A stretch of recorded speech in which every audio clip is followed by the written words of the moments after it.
Assalamualaikum warahmatullahi wabarakatuh. Ya, kembali lagi dengan saya Muhammad Iman Mulia.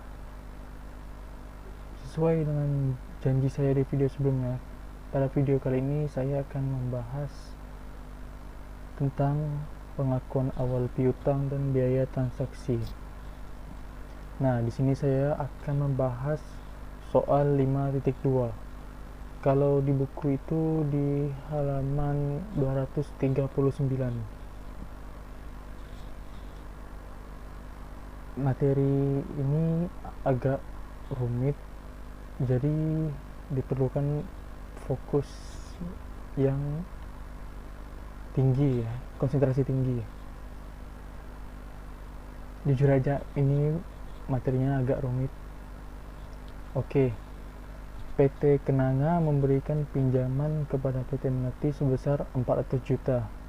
Pinjaman tersebut diberikan bunga 6% yang akan dibayarkan setiap akhir tahun. Pinjaman tersebut akan dikembalikan secara cicilan selama 4 tahun masing-masing 100 juta. Bunga dikenakan atas saldo pinjaman yang belum dibayarkan berdasarkan tiket bunga yang disepakati 6%. Pada saat pinjaman tersebut, biaya transaksi yang dapat diatribusikan langsung yang didistribusikan langsung pada pinjaman sebesar 9.080.990. Biaya tersebut tidak mengurangi kredit yang diberikan. Nah, diminta hitunglah bunga efektif pinjaman tersebut dalam persen terdekat. Nah, untuk menghitung bunga efektif ini, berdasarkan soal ini, pinjaman itu akan tercatat sebesar 409.080.990, yaitu yang dari pinjaman awal yang 400 juta itu ditambah dengan biaya transaksi yang dapat didistribusikan yang 9 juta ini. Jadi 400 juta ini ditambah ini, itu adalah pinjaman yang sekarang. Nah, menghitung suku bunga efektif itu dengan mencari tingkat diskon yang menyamakan present value pembayaran bunga dan pokok dengan nilai pinjaman sekarang, yaitu ini 409.080.990. Ya, tingkat suku bunga efektif akan menjadi lebih kecil karena pinjaman yang diberikan lebih besar. Hasil perhitungan menunjukkan suku bunga efektif 5%. Kenapa 5%? Karena kembali ke permintaannya itu dalam persen terdekat. Jadi yang paling memungkinkannya itu 5%. Jadi tingkat bunga efektifnya 5%. Yang bunga awalnya kan 6%. Nah, ini tingkat bunga efektifnya jadi 5%. Sedangkan PT Melati tetap membayar bunga berdasarkan tingkat suku bunga yang ditetapkan, yaitu 6% dikalikan saldo utang yang belum berbayar. Nah, kemudian soal nomor 2. Nah, untuk soal nomor 2 dan nomor 3 ini saling keterkaitan. Jadi untuk mengerjakannya itu harus istilahnya bersamaan. Soal nomor 2, buatlah tabel schedule pembayaran pinjaman. Nah, ini tabel schedule pembayaran pinjaman. Itu ada tahun, nilai awal pinjaman, angsuran bunga, pokok pinjaman, dan nilai akhir pinjaman. Nah, untuk mengisi tabel-tabel ini kita harus membuat lebih baik, lebih mudahnya kita harus membuat jurnal dulu. Nah, jurnal ini di soal nomor 3. Nah, karena di dalam soal ini transaksinya itu pinjaman tersebut itu 4 tahun. Jadi jurnalnya pun ada 4. Jadi jurnalnya ada 4. Nah, ini nanti saling berketerkaitan dengan soal nomor 2. Saran saya kalau lebih mudahnya sih kita isi jurnalnya sambil lalu diisi tabel schedule-nya. Nah, untuk tabel schedule ini tahun pertama ya, pinjamannya langsung tulis saja yang ini tadi, nilai pinjaman yang sekarang 409.080.990. Nah, lalu kita lanjut mengerjakan jurnalnya. Nah, jurnal pada tahun pertama ini untuk kas itu nih, untuk tahun pertama itu 100 juta yang diambil dari soal tadi, 100 juta. 100 juta ditambah dalam buka kurung 400 juta yang ini dikalikan bunga yang awal yang 6%, bukan bunga efektif. Jadi 400 juta dikalikan 6%. Nah, ini untuk tahun pertama. Jadi kas untuk tahun pertama itu 124 juta.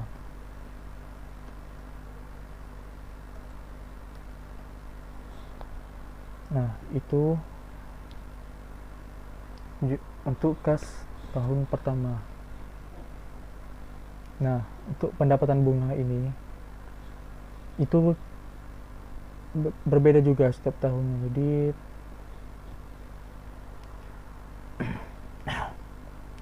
tahun pertama itu nilai pinjaman yang sekarang ini 4 juta 400 juta.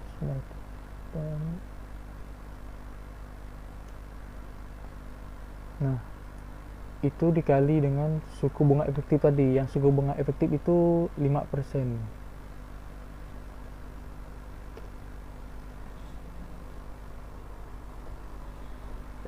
Nah, hasilnya untuk tahun pertama nih dikredit ya, pendapatan bunganya dikredit ya.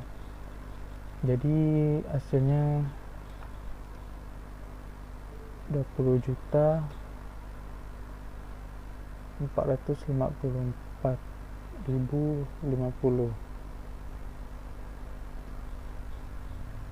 Nah, ini untuk pendapatan bunga.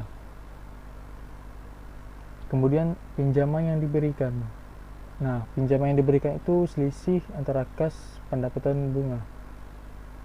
Jadi ya letaknya tuh di kredit juga, jadi langsung kurang aja. Jadi 103.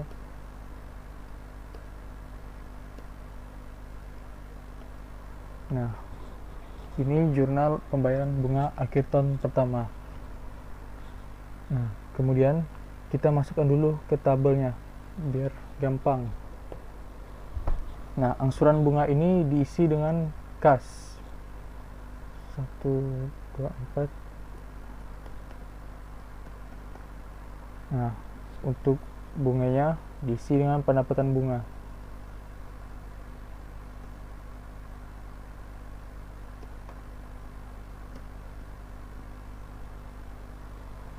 Pokok pinjaman ini dapatnya dari pinjaman yang diberikan ini 103 ini.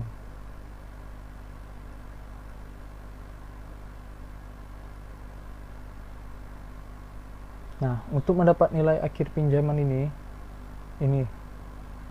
nilai awal pinjaman dikurang pokok pinjaman.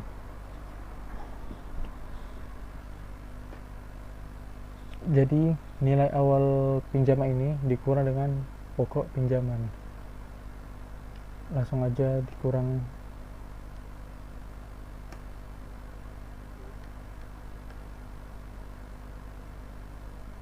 Itu hasilnya 305 juta 535.040. Nah, itu untuk nilai akhir pinjaman. Jadi di tabel schedule tahun pertama ini sudah terisi. Kemudian kita sebelumnya nilai akhir pinjaman di tahun 1 ini kita turunkan dulu di tahun keduanya.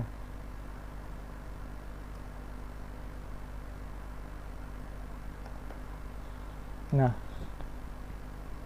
jadi diturunkan. Nah, lanjut kita mengerjakan jurnal tahun kedua. Jurnal tahun kedua. Ini kasnya kita karena menurun ya.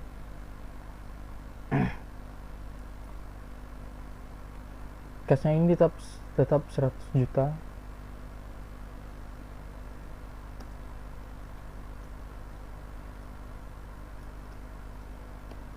Nah, karena tahun pertama kan 400 juta, jadi dia sudah dibayar 1 juta, jadi tinggal untuk tahun keduanya itu tinggal 300 juta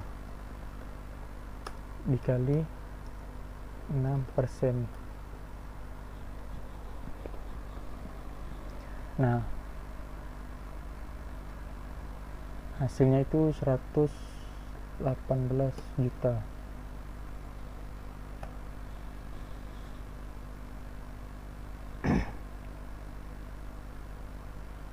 Nah, untuk pendapatan bunganya ini ya, ini nilai awal pinjaman ini,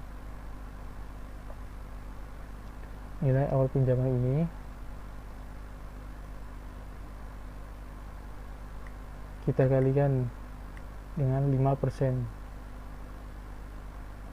bunga efektif tadi.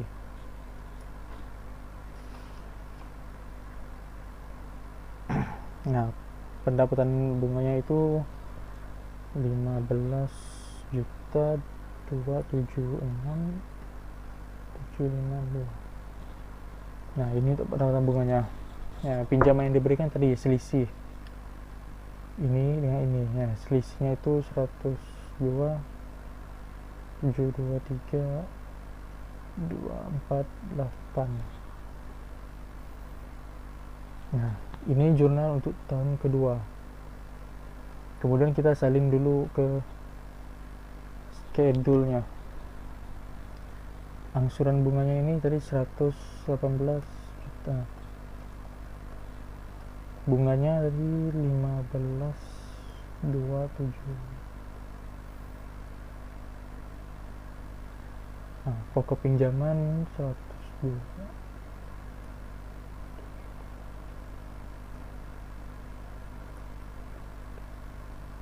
Nah, nilai akhir pinjamannya sama rumusnya, jadi 305 ini dikurang dengan pokok pinjaman yang ini, jadi itu 2 apa?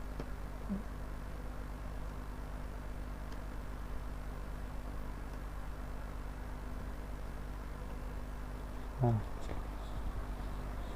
jadi dapatlah schedule pembayaran ini tahun kedua. Lanjut kita ke jurnal tahun ketiga.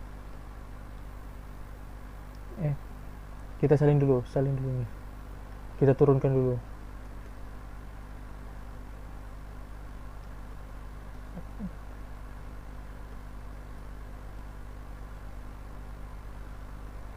Nah, udah diturunkan. Lanjut kita jurnal tahun ketiga. Nah, jurnal tahun ketiga ini sama kita di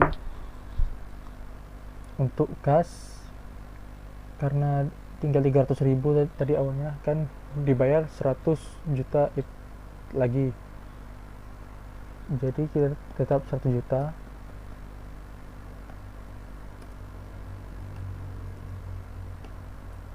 Nah, berarti tinggal 200.000 dikali 6%. Nah, kasnya itu jadi 112.000 juta.